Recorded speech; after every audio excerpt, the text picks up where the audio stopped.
A warning to every professional in Australia. What if the simple act of questioning a government policy could get you flagged by your own employer? What if expressing a rational, evidence-based concern, not about people, but about a set of ideas, could put your professional registration, your mortgage, and your family's financial stability on the line? This is not a thought experiment. It is the new calculated risk profile being quietly engineered into our professional lives, making honest inquiry unaffordable. In this analysis, we will strip away the buzzwords and follow the numbers. I'm going to walk you through the official documents to show you exactly how this system is being built. The source of this career-ending machinery is not some fringe manifesto. It's a government-sponsored report, wrapped in the language of tolerance, sitting on the desks of our policymakers right now. That government-sponsored report, it has a name. It's called National Response to Islamophobia, and it has been handed directly to the Prime Minister. That fear of professional reprisal I described, the one that attacks your mortgage and your family's stability. This report is the architectural blueprint designed to make that fear a national reality. So let's strip away the buzzwords.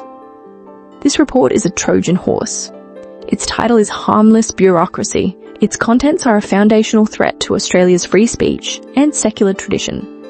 Don't mistake this for a simple anti-harassment measure.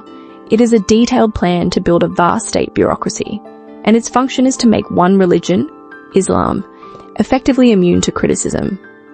A concept completely alien to our history, this is a direct challenge to the secular free society we inherited.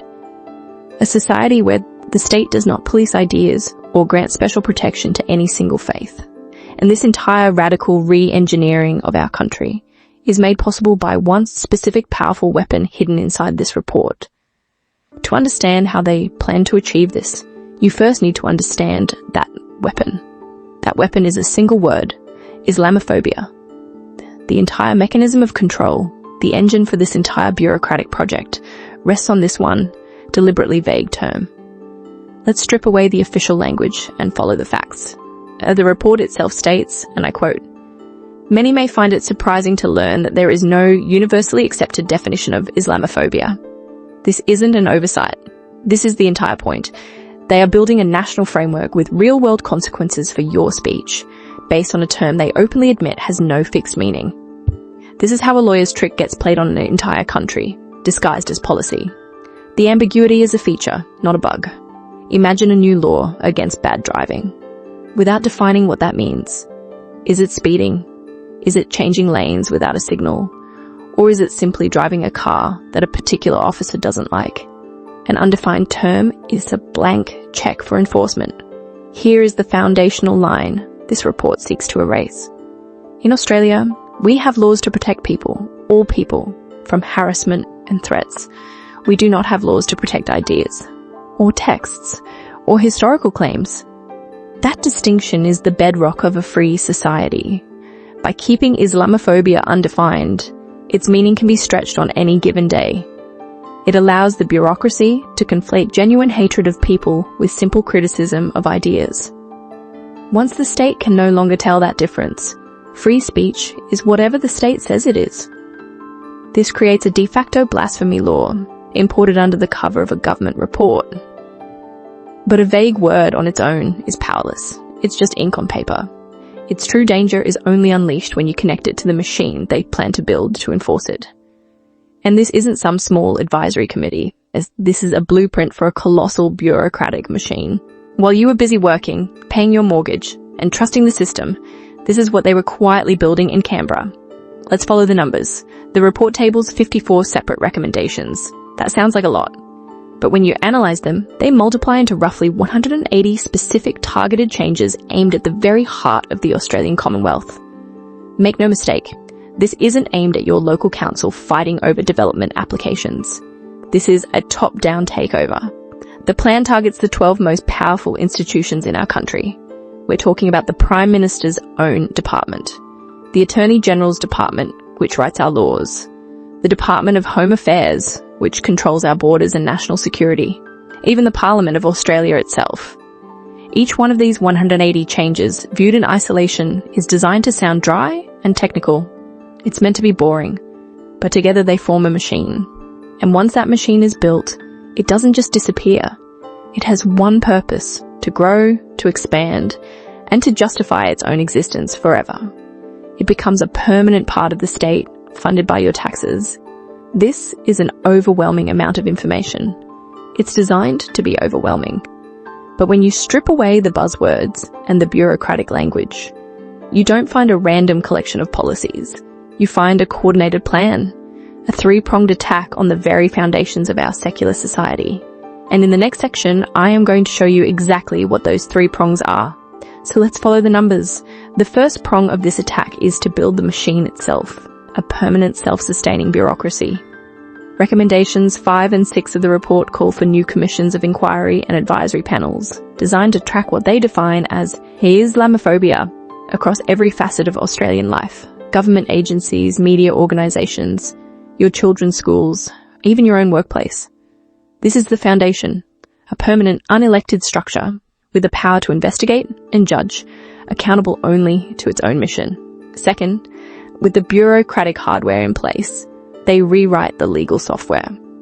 This report explicitly pushes to restrict speech and change our laws. Recommendations 4 and 21, for example, call for a formal review of Australia's counter-terrorism laws, not to strengthen them, but to scrutinise them for so-called discriminatory application. The goal is to create new legal penalties that could be used against anyone deemed Islamophobic, from a journalist asking hard questions to an ex-Muslim reformer sharing their own lived experience. Let's just stop there for a moment. That isn't just legalese or bureaucratic paperwork. That is the operating system of our legal freedoms being systematically rewritten. But the third part of this plan, that's the one that should concern you most. Because it's not aimed at the courts or at Parliament. It's aimed directly at your family, at what your children are taught. Third, they rewrite what the next generation believes. The plan mandates curriculum reviews across the country, not for academic rigor, but to integrate specific Islamic histories and cultures into what our children learn. It creates new inclusivity frameworks, where avoiding Islamophobia becomes a core objective. Our schools are quietly being repurposed from places of objective education into promotional centres for one specific worldview. The recklessness of this ideological pursuit is staggering. This report, with its official recommendation to review and potentially weaken our nation's counter-terrorism laws, was published in September 2025. Just 3 months later, on December 14th, 2 men motivated by Islamic State carried out the Bondi terror attack, killing 15 people. The consequences are not theoretical. This three-pronged strategy, bureaucracy, law, and education, is the architectural plan for a different Australia. But what does it actually feel like to live in a society where this machine is fully operational? We don't have to guess. We just need to look at the data coming out of the United Kingdom, where the results are already in. And that is exactly what we will examine next. The ultimate goal of this machine isn't just to punish people, it's to make them punish themselves through self-censorship. This creates what's known as a chilling effect. And this is not a theory. It is a documented reality. This isn't speculation. We have the data from a country very similar to ours.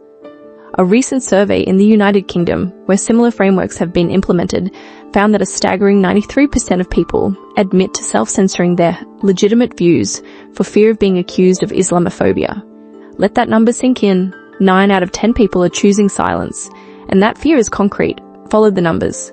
The same survey shows 62% were afraid of losing their jobs, 64% feared legal risks, 66% feared damaging their relationships at work. This is how soft censorship works. It does not ban you outright. It just makes honesty very, very expensive. This is the quiet death of the Australian fair go, the moment the system officially tells you that your honest thoughts are a liability. Now, if you think this sounds like a political obsession growing into a permanent, self-expanding bureaucracy, you are correct. Think of our own NDIS, a system created with good intentions that has morphed into a machine that just keeps growing, costing billions more every year, and is now seen as almost impossible to control. This new machine will be the same. Except instead of services, it will regulate speech. Instead of budgets, it will consume honesty. The data shows a chilling effect is a real risk. Have you ever felt the need to self-censor your opinions on a sensitive topic at work or online, for fear of professional or social backlash? Share your experience in the comments below. This is the endgame, a society where honest conversation becomes too expensive for the average person. But it raises a fundamental question. If the data from our closest allies proves this path is so destructive to our social fabric, why is the government pushing it? The answer has nothing to do with principles and everything to do with a cold political calculation.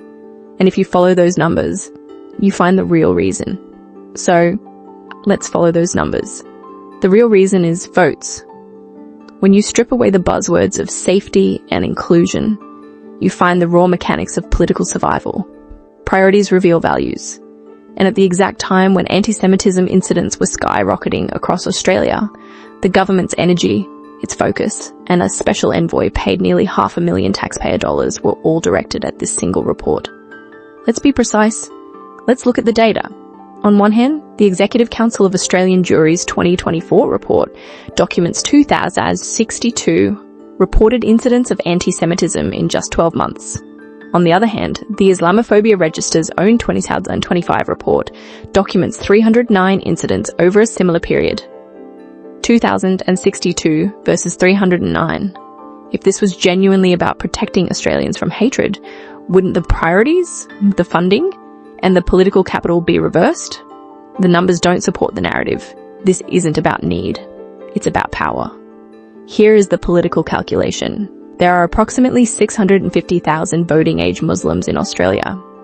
In the lead-up to the federal election, activist groups like Muslim Votes Matter are openly targeting over 20 marginal seats, applying concentrated pressure on both major parties. This is the sober analysis of political mechanics that explains why you, the hard-working, tax-paying majority, are no longer the priority. A government arguably held hostage by a well-organised voting bloc is making a strategic choice. It is trading a foundational Australian principle, freedom of speech, for a handful of seats that determine who holds power. This is what it looks like when policy is no longer based on the greatest good, but on the most effective political threat. Our shared values are being auctioned off, seat by marginal seat. So this is the country this report is designed to build, a society where an undefined crime, policed by an ever-expanding bureaucratic machine, chills free speech to its core. A country where political power, not principle, dictates whose feelings get protected by the state. That is a fundamental betrayal of the secular, free-speaking Australia we were meant to inherit. And it brings us to the only question that now matters. It's a question for every one of us. Is this the Australia we want to live in? Do we want a country where all citizens are treated equally under one law? Or one where a single faith is granted a special elevated status?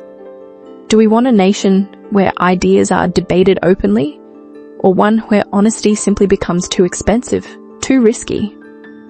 Because no country stays free by accident, and no country loses its voice all at once. It's lost in 1,000 quiet bureaucratic cuts. In reports just like this one, being aware, truly understanding what is being traded away in our name is the first and most crucial step to choosing a different path. If this analysis has been valuable, share it with someone you think needs to understand what's at stake. The most important debates don't happen in Parliament. They happen between ourselves. Subscribe for more analysis that respects your intelligence. And thank you for watching.